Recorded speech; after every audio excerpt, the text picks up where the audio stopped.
Bugün sizlerden hassasiyetimi göstereceğim. Hassasiyetimize geçmeden önce videoya like atıp abone olmayı unutmayın. Ve geçelim. Sarılara kafalara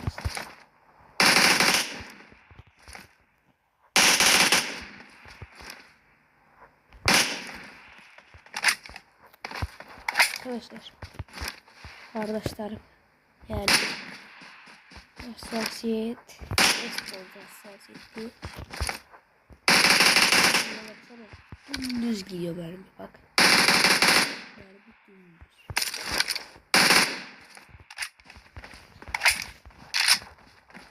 Şimdi bunu çekelim.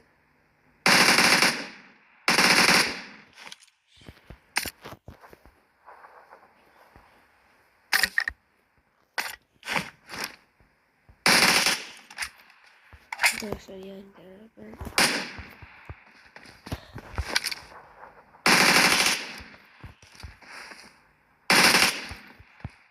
şimdi hassasiyete geçelim.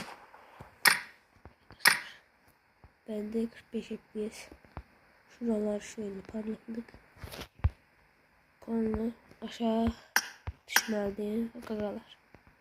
Sonra kontrollerde ya.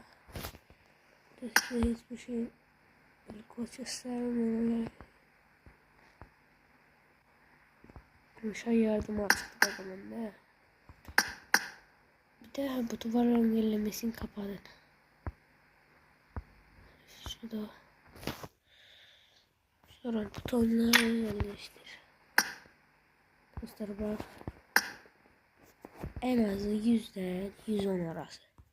İşletsiz bu hassasiyetleri. Böyle bu.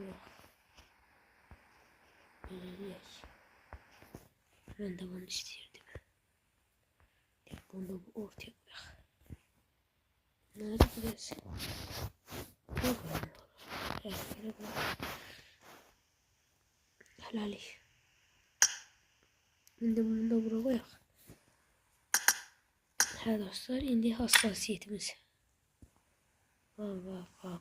Bak. Bu neyci? 130. Şu. 130. Böyle.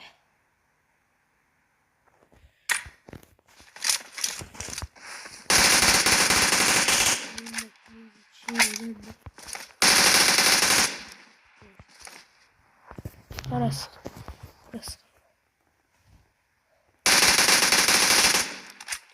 Dümdüz gelir de ben.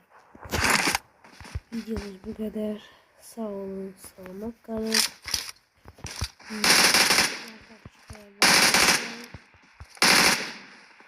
Videolar helal.